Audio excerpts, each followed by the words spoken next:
चंद्रहासोज्ज्वलकरा शार्दूलवर्वाहना कात्यायनी शुभन दद्यात् देवी दानवघातिनी। जय माता दी भक्तजनों, स्वागत है आप सबका फिर से एक बार हमारे चैनल सुविचार संग्रह में। माता भगवती की कृपा आप पर सदा सर्वदा बनी रहे, इसी मंगल कामना के साथ आज की वीडियो का शुभारंभ करते हैं। माँ दुर्गा की छठवीं शक्ति है माँ कात्यायनी। नवरात्रि में छठे दिन माँ कात्यायनी की पूजा की जाती है। इनकी उपासना और आराधना से भक्तों को बड़ी आसानी से अर्थ, धर्म, काम और मोक्ष चारों फलों की प्राप्ति होती है। उनके समस्त रोग, शोक, संताप और भय नष्ट हो जाते हैं। जन्मों के समस्त पाप भी नष्ट हो जाते हैं।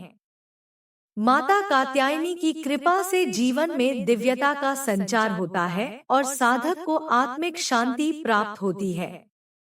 प्राचीन काल में कात्य गोत्र में एक महान ऋषि महर्षि कात्यायन हुए।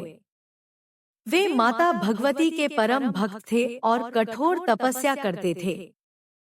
उनकी एकमात्र अभिलाषा थी कि उन्हें भगवती स्वयं पुत्री रूप में प्राप्त हो।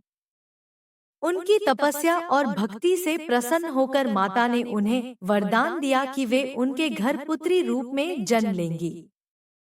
समय बीतता गया और जब महिषासुर के अत्याचारों से संपूर्ण लोक व्यथित हो उठा, तब ब्रह्मा, विष्णु और महेश ने अपने तेज से एक देवी को प्रकट किया।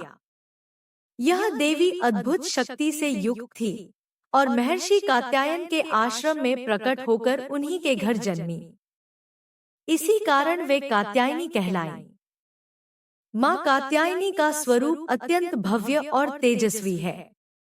वे स्वर्ण के समान चमकीली हैं और दिव्य आभा से युक्त हैं। उनकी 4 भुजाएं हैं। उनके दाहिने हाथ में एक तलवार और वरद मुद्रा है। बाएं हाथ में अभय मुद्रा और कमल का पुष्प शोभायमान है।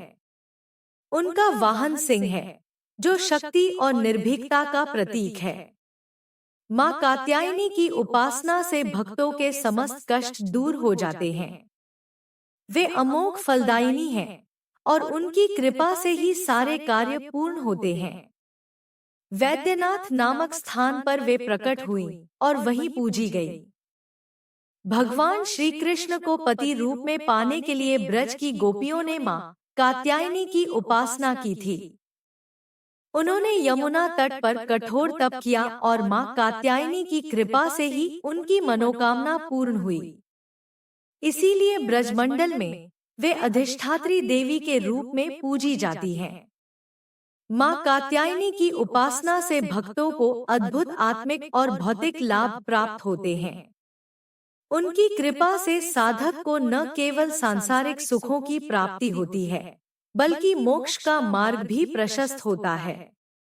उनका पूजन जीवन के समस्त संकटों को हर लेता है और व्यक्ति को शक्ति, निर्भयता और आध्यात्मिक उन्नति प्रदान करता है।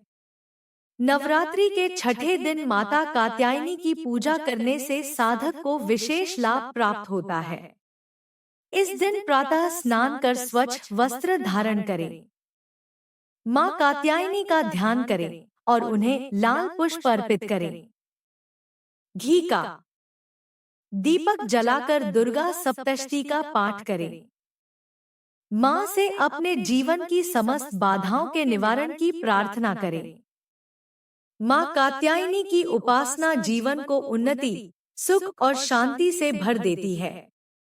जो व्यक्ति सच्चे मन से माँ की भक्ति करता है, उसे न केवल सांसारिक सुख की प्राप्ति होती है, बल्कि मोक्ष का मार्ग भी प्रशस्त होता है। माता की आराधना से मनुष्य के जन्म जन्मांतर के समस्त पाप नष्ट हो जाते हैं और वह भगवान की भक्ति में लीन हो जाता है। जय माता दी। चलिए भक्तजनों, अब श्रवण करें एक अनमोल कथा, माँ मनसा देवी। हमारे शास्त्र में कई देवी देवताओं की महिमा और उनकी कथा बताई गई है। उन्हें देवी में से एक मनसा देवी हैं, जिनकी पूजा करने से हर मनोकामनाएं पूर्ण होती है। यह त्रिलोकीनाथ और माता पार्वती की लाडली बेटी है। इनके दर्शन के लिए लोग दूर दूर से आते हैं। मनोकामना को पूर्ण करने वाली मनसा देवी का मंदिर हरिद्वार शहर में शिवालिक पहाड़ियों पर स्थित है। यह पहाड़ी हिमालय के दक्षिण भाग में स्थित है।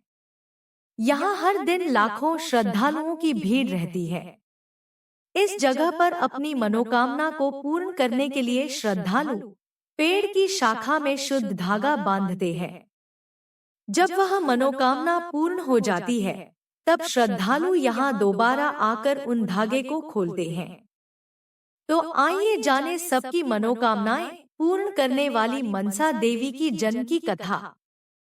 कथा के अनुसार जब भगवान शिव और माता पार्वती मानसरोवर झील में जल क्रीड़ा कर रहे थे, तब दोनों के तेज इकट्ठा होकर कमल के पत्ते पर जमा हो गया था। तब उनकी संरक्षण के लिए वहां मौजूद सर्पिणियों ने इस तेज को अपनी कुंडली में लपेट दिया था। महादेव और जगदम्बा के तेज से जिस कन्या का जन्म हुआ वह मनसा देवी माता का रूप है। मनसा देवी जब भगवान शिव शंकर और माता पार्वती के पास कैलाश पहुंची, तो उन्हें आता देख महादेव जी के गले में लटके नागराज वासुकी ने भगवान शंकर से प्रार्थना करते हुए कहा, हे प्रभु, मनसा देवी को नागलोक भेज दिया जाए, क्योंकि विश्व के प्रमुख अष्टनागों की कोई बहन नहीं है। तब भगवान शंकर ने अपने भक्त वासुकी की बात मानते हुए उन्हें नागलोक का साम्राज्य प्रदान कर दिया। इस प्रकार मनसा देवी संपूर्ण नाग जाति की बहन और पुत्री मानी गई। इस कारण से उन्हें संपूर्ण नाग जाति के अधीन माना जाता है। तो यह थी सभी मनोकामना को पूर्ण करने वाली मनसा देवी की जन्म कथा। एक अन्य कथा के अनुसार जब भगवान शिव शंकर एक सुंदर योगी का रूप धारण करके पृथ्वी पर विचार रहे थे, तब उनका सुंदर रूप देखकर कपड़ा धो रही एक गांव की महिला उन पर मोहित हो गई और उन्हें अपने वश में करने के लिए भगवान शिव के ही बनाए वशीकरण मंत्र का उपयोग करने लगी। तब शिव शंकर अपने बनाए हुए तंत्र की मांग को रखने के लिए वह उस स्त्री के वशीकरण पाश में बंध गए। तब इन दोनों के संबंध से जो कन्या उत्पन्न हुई वह मनसा देवी के नाम से प्रसिद्ध है। इस कहानी के अनुसार मनसा देवी का आधा अंश देव्या है और आधा अंश मनुष्य का है। तो सभी भक्तजन प्रेम से बोलिए मां मनसा देवी की जय।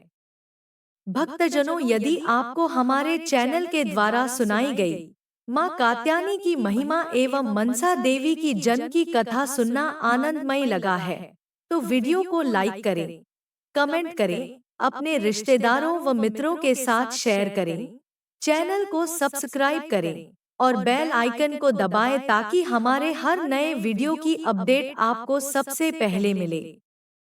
हमारा चैनल आपके सुखी व मंगलमय जीवन की कामना करता है। धन्यवाद। जय माता दी।